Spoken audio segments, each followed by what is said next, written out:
It's 1250 BCE, and you haven't slept in 3 nights. Not because of tomb robbers, not because of the heat, because of one single molar on the lower right side of your jaw that has turned your entire skull into a drumbeat. There's no dentist's office to walk into. There's no aspirin. There's no numbing gel. There is a swelling in your cheek the size of a date pit, and it is getting warm to the touch. And somewhere underneath your gum, a pocket of infection is quietly deciding whether it's going to stay put or migrate into your bloodstream and kill you. Welcome to being a human being with teeth in the Bronze Age. Here's the thing about ancient Egypt that never makes it into the documentaries. We picture flawless golden pharaohs, serene painted faces on sarcophagi, gods with perfect symmetrical features staring out from tomb walls for eternity. And underneath almost every one of those faces in real life was a mouth in slow-motion collapse. Not from neglect, not from ignorance, from something built directly into their food. Egypt didn't have a dental crisis because Egyptians were dirty or backward. Egypt had a dental crisis because their bread was, quite literally, manufactured out of sandpaper, and it took the body down with it, one grinding bite at a time. So today we're going into the mouth. The grit in the grain, the world's first named dentist, a medical papyrus with a working prescription for a toothache still sitting on a shelf in Leipzig, a queen who died of an abscess 3,000 years ago and only found out we knew that in 1978, and the very uncomfortable truth about what Egyptian doctors could and could not actually do once the pain started. Let's go. The bread is trying to kill your teeth. Start with the mechanism because everything else in this story is downstream of it. Egyptian bread was made from emmer wheat and barley, ground between 2 stones, a lower quern, and a handheld upper stone called a muller. That process is where the problem begins. Grinding stone against stone doesn't just crush grain, it sheds tiny particles of the stone itself into the flour. Add windblown desert sand that settled on the grain while it dried in the open, and you get a loaf of bread that is, texturally, part food and part geology. Every bite ground down the enamel a little more. Not over years, over a lifetime of daily meals, 3 times a day, for decades. Egyptologists studying mummified remains describe the resulting wear pattern as attrition, and it shows up almost universally in skeletal populations from the Nile Valley. Not cavities from sugar. This isn't a modern candy problem. This is mechanical erosion, tooth enamel worn flat like a stair tread, worn smooth by 10,000 footsteps. And once enamel wears through, the softer dentin underneath goes next, and eventually you're exposing the pulp chamber, the nerve, directly to the inside of your mouth. Let that sit for a second. The single most common food in the entire civilization was quietly filing down the population's teeth every single day, and there was no way to opt out of it because bread wasn't a side dish. Bread was the meal.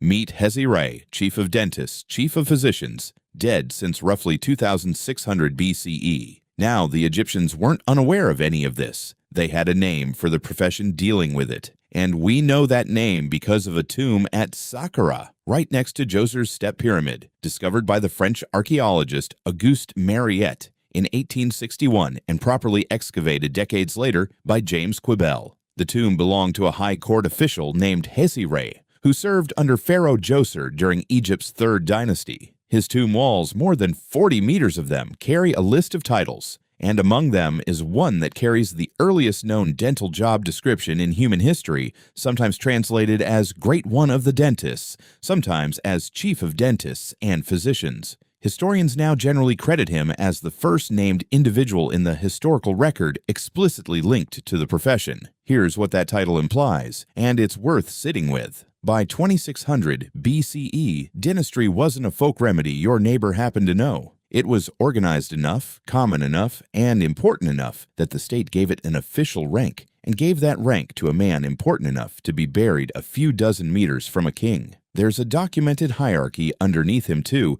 2 tiers, a general practitioner tier called the Iriuabiu and a more senior tier, Iriuabiu, translating roughly to elite of those who deal with teeth. Egypt had specialists. Egypt had a chain of command. Egypt had, functionally, a dental board 4,500 years before anyone had a dental school. What the doctor actually gave you. So you're lying on a mat with a swollen jaw, and somebody's fetched the local practitioner. What do they actually do? This is where it gets genuinely interesting, because the answer sits in the Ebers Papyrus. a medical scroll roughly 20 meters long, dated to around 1550 BCE, and purchased by the German Egyptologist Georg Ebers in Luxor in 1873. Buried among more than 700 remedies for everything from asthma to crocodile bites is a dedicated section on the mouth and teeth, and it reads less like magic and more like a working pharmacy. One remedy, cataloged as Ebers 742,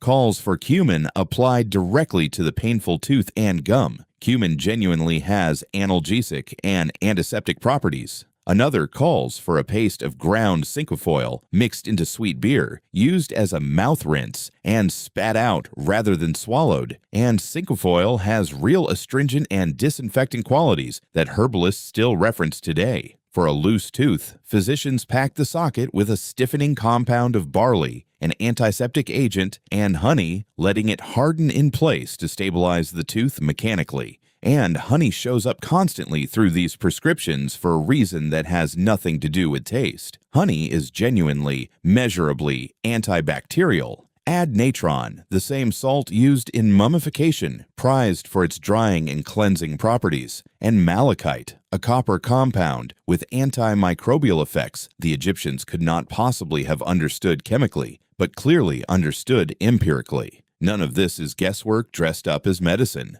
Somebody over centuries was watching what actually reduced swelling and what didn't, and writing the winners down. But here's where the story turns dark. Because a rinse and a paste can manage pain, they cannot stop an abscess. And an abscess is not a toothache. It's an infection actively eating through bone. And untreated, it can go one of two ways. It can drain on its own through the gum, which is agonizing but survivable, or it can migrate into the sinus, into the jawbone, eventually into the bloodstream. And once you're there, in 1250 BCE, there is nothing in any papyrus that can save you. This is the genuinely unresolved part of the story, and Egyptologists argue about it constantly. We have bronze tools recovered from tombs, tweezers, small chisel-like instruments that look exactly like something you'd use for extraction. We have an Old Kingdom jawbone described by the anthropologist Ernest Houghton in 1917, and later by the Egyptologist James Henry Breasted, with two small holes drilled straight into an abscess cavity beneath a molar, which some researchers read as deliberate surgical drainage, and others argue could simply be natural erosion from the infection itself. We have scattered evidence of gold wire used to splint loose teeth together. What we do not have after literally thousands of examined mummies is anything close to a reliable, repeatable surgical tradition for pulling an infected tooth or opening an abscess with confidence. One recent review of the evidence puts it bluntly. Despite Egypt's medical sophistication, there is remarkably little proof of actual operative dental surgery. They had the diagnosis. They had the pharmacy. What they didn't reliably have was the scalpel, Djedmaatesankh, and the mouth that killed her. Which brings us to the case that more than any other shows you exactly what that gap cost.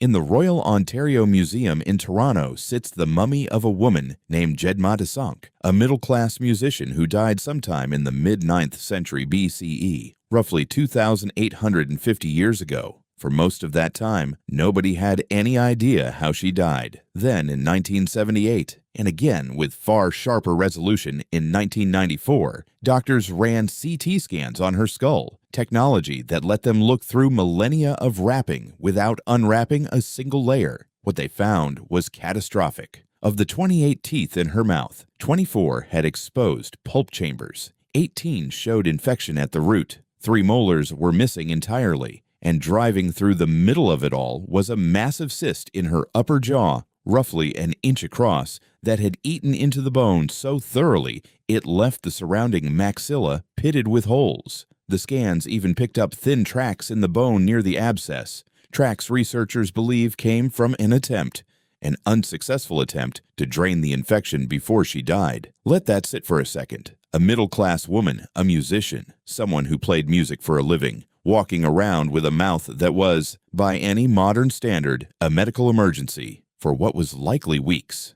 The researchers who examined her scans concluded plainly that her dental disease probably caused her considerable pain and distress in life, and quite possibly killed her. And she wasn't an outlier. This same pattern shows up across the record. Ramesses the Second, arguably the most powerful man of his era, builder of Abu's symbol, ruler of an empire, died with severe dental attrition and abscesses in his jaw that would have left him in near constant pain in his final years, with every resource of the Egyptian state behind him and nothing in that arsenal that could actually fix it. Let's take a step back. Put the whole picture together, because there are really three things happening here, stacked on top of each other. First, Egypt's dental crisis wasn't a failure of hygiene or civilization. It was a side effect of their single greatest agricultural achievement. The bread that fed the largest, most stable population in the ancient world was, mechanically, wearing that same population's teeth down to the pulp. Generation after generation, you cannot separate the wheat from the wound. Second, Egyptian medicine, when it came to teeth, was genuinely, measurably rational. Honey, cumin, malachite, cinquefoil, these weren't spells. They were an accumulated body of trial and observation that happened to land, blind, on real antimicrobial chemistry. They knew what soothed. They knew what disinfected. In a huge number of cases, that was actually enough. Third, and this is the one that stays with you, they knew exactly where their knowledge ran out. There was no surgery reliable enough to trust when a rinse stopped working. So an abscess that started as an ache became, quietly and without much drama, one of the most common causes of death in one of history's most advanced civilizations. Not a plague, not a war wound, a tooth. Here's what I keep coming back to. Somewhere in Thebes, around 2,850 years ago, a musician named Djedmaatesankh went to sleep one night with a swelling in her cheek that had been getting worse for weeks. Somebody tried to help her. Somebody made a small mark in the bone trying to drain what was underneath it. It didn't work. And for nearly 3,000 years, she lay wrapped in linen with the answer to her own death sealed inside her skull, until a machine nobody in her lifetime could have imagined looked straight through the bandages and told us, in 1978, exactly what she'd been suffering. Next time you feel a twinge in a back molar and book an appointment for Tuesday afternoon, that's the whole story right there. Not gold, not curses, not pyramids. A woman with a toothache, and no Tuesday afternoon to book. So, question for you. Honey, cumin, and a heated bronze tool with no anesthetic. Would you have trusted the ancient dentist? Let me know in the comments. Until then, see you soon.